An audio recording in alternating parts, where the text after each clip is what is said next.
What's up, Wheeler Bros, and welcome back to the channel. In the last couple of videos, we've been installing new parts, and we did a product review for the Restoquad versus Kimimoto. If you haven't checked out any of those videos, go check them out. Today, we have a very interesting video for you. I had ran into a bit of an issue. I love the Flex handlebars. They've gotten me through a lot of terrain, and well, I've had a lot of fun using them. But today we're going to be doing something a little bit different. If you guys haven't seen Pete Hager, number one, why? And number two, go check him out. But he runs and supports Robert Urmosi, and he produces this product called the 720s. These are the soft bar clamps, and they're supposed to be a 360-degree shoulder protecting product. So with this product, you are required to purchase something called a fat bar, or if you purchase from Pro Taper, they're called contour bars. And that's what this is. This is a brand new contour bar from Pro Taper. So that's going to be a lot of fun. It's actually my, I would say, third brand new bar. Got the one from the stock, upgraded to Pro Taper, went to Flex, now we're back to Pro Taper. Kind of funny how that works. And the last thing on my agenda are these road grips. They're a little bit different than the ones that I had on the Raptor before. They have the little rubber inserts, or like these, it continues on. It doesn't have like a little gap like the other ones do. And I felt this would be good for the end caps because I don't plan on running mud covers with the 720s. But I guess if I change my mind in the future, then I won't be able to. But these are the three parts that we're going to put together and put on the Raptor. And then right after that, I have to put the Restoquad stuff on, but that'll be a separate video. So if you want to check that out, then go check it out, because it should be done by the time this video is uploaded. Before we get too far in the video, though, I do want to quickly pray before I unbox these products fully, and then we'll get right into the content. So let's pray. Father God, thank you for the opportunity to be able to purchase this, to be able to use this stuff for you and your glory. I'd pray that you'd watch over us and keep us safe as we test this in hopefully a next up-and-coming video. Please be sure to bless all the people who are watching, who are blessing us, and please continue to bless the channel and the people that support it. In your holy and gracious name I pray. Amen. So this is a fun chance for me to say this, but I actually purchased this from PeteHager.com. So if you guys, again, don't know who Pete Hager is, now I have another list to the three. Number one, how. Number two, go check him out. Number three, go buy parts off of his website. He's a cool guy, and he got these out to me and Andrew really fast, along with a few other parts you'll be seeing on the channel in a little bit. Very excited for that content too. But this is how it came, with a couple of packets of additional hardware, including this right here, which is your brace that goes on top of the handlebars. We'll get into that in a bit. I want to unpackage this first. Before we unpackage that, this is a guide. It is a step-by-step tutorial. Think of like Legos. This is pretty much what it is, but instead of $5, it's a couple more zeros, so no big deal. But it comes with an instruction manual of how to put all this together, including labeling everything, which is super awesome. I'm really glad that they went the extra mile for this. But this is the fun part. So one of my favorite things that I learned while I was in school was packaging. And this gives you all of the endorphins of a great package. Like, the reveal is so amazing. So this right here is the actual bar pad itself. Standard. It's got the logo on the front and the SBC on that. So everything is going to look awesome once you get it on. So don't throw that away. And then obviously we have the clamps. This is the one side. I don't know why I was going to say left side or right side, because it doesn't matter right now with the way I'm holding it, but it was important to my brain. And then this is the other one. So these come standard issue with the yellow. You can also add the other inserts if you want. I did a little bit of research in it, and these are like the medium. So just like what we would run on the Flex, I'll get a close-up of that for you guys so you can see it as well. I figured I wouldn't need the rest, but if I do, then I already have the stuff that it goes into, so the inserts won't be too big of an issue. So yeah, that's all that comes in this box. So once you're done with this, you can set it aside, and then you can move on to the installation process.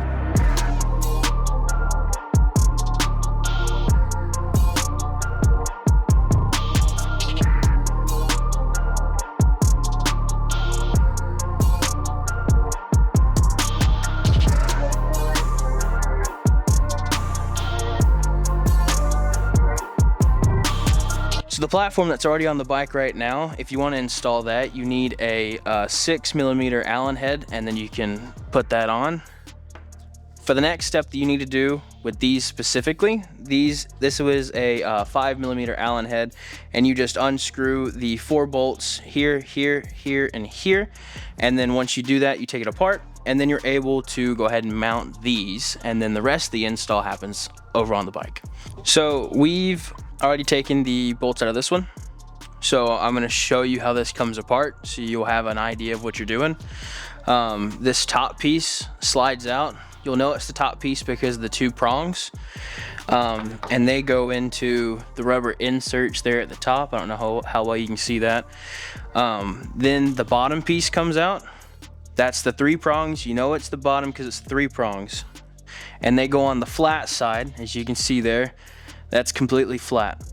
So then once that's done, this top piece, after you unscrew it, this piece comes off. And these, I don't know how well you can see that, but that slides into the ridges at the very top of your rubber insert. And then the last bit, you obviously just take it off the bottom and it slides.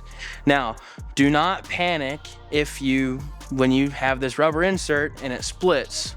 That's perfectly normal. That's how you get it on the bar. It was already perforated like that, so it just came apart, so no big deal. But now that you have it apart, you can put it on your bar, and once you put it on your bar, I'd recommend go ahead and putting these on the bike. Both of these are the mountable pieces, so we're actually going to shift gears and head over there and then start installing this from there. But we're gonna have to figure out how to, which side is which once we get over there. So bear with us. All right, so like I mentioned previously, this right here is your platform. It's just the 4 bolts that go straight into the stem. So that was let me clarify. Yeah, this is the 6mm, just to make sure that we tell you correctly. So you only have 3 hex heads in this install. It is the 5, the 6, and guess what? The 7. The 7 is what we're doing next. That will be the one that you use to screw in the clamps. I don't know how well you can tell, but if you look at the close-up that I have on screen, you can see the platform has little ridges, and that's where the little clamps are gonna go. As you can see here, they're right there against my finger. The clamps have these little ridges as well, so they line up properly, almost like a slide bar. So this is where you get your additional hardware that came with it.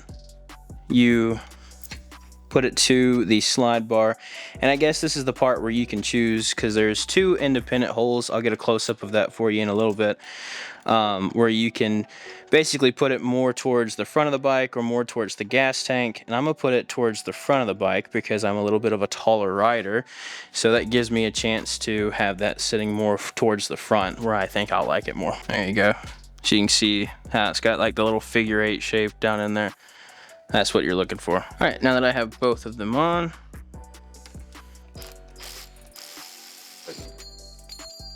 now that I have one of them off,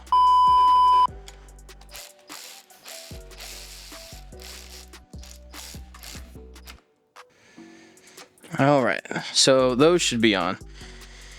Just make sure whenever you're installing it, there's a little curve here at the bottom. You want to get that pointing towards your tires rather than towards the front, because there's a spacer that's supposed to be going here apparently. I saw that earlier. So I guess we'll see how that works whenever we get the rest of the stuff on the bike in just a bit. Well, I guess that was prime timing. So just a little bit of a housekeeping rule, if you couldn't tell by the handlebars going back to a weird place.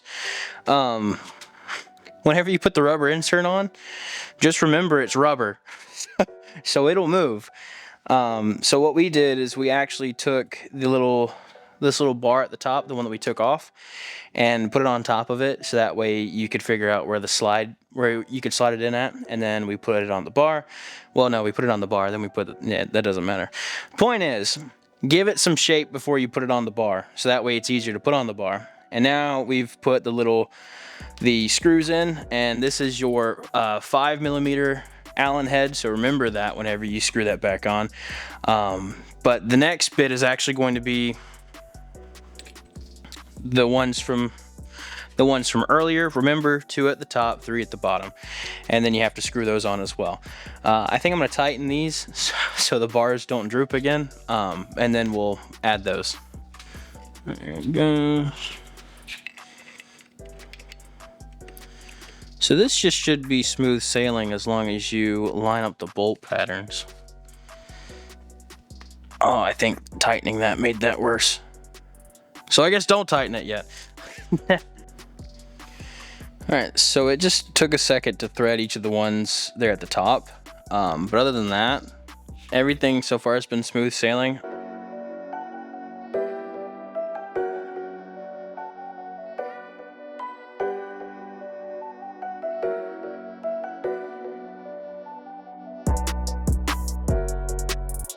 So yeah, after all of that, then you throw the bar pad on it, and then the part that really sells the product, and that's the brand name. And then after that, you're done. So yeah, nothing too crazy. I will be honest with you though, the rubber was a little bit interesting to get used to, because it doesn't, if you're not careful, it likes to pinch, or it sits weirdly, so you have to like tighten everything down, or have it at least somewhat tightened before you move on to the next step. But honestly, that's not a big ordeal. It's not a huge problem, but for the installation process, it does become a little bit of a headache if you don't have everything pinched. But apart from that, I would say that was pretty decent and smooth sailing. I don't think that we still 100% understand what this was for, but we did what the book said. So yeah, but that's what it looks like. And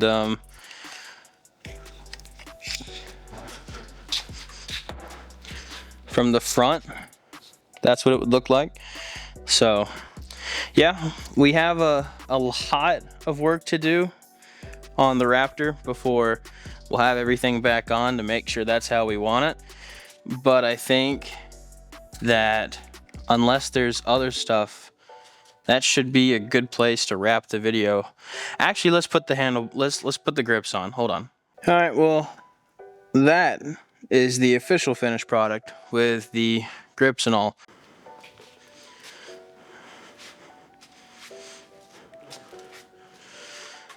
So yeah, that's all for this video specifically. Technically it's 3 products in one, but just gonna label it as how to install the 720s because that's the main focal point.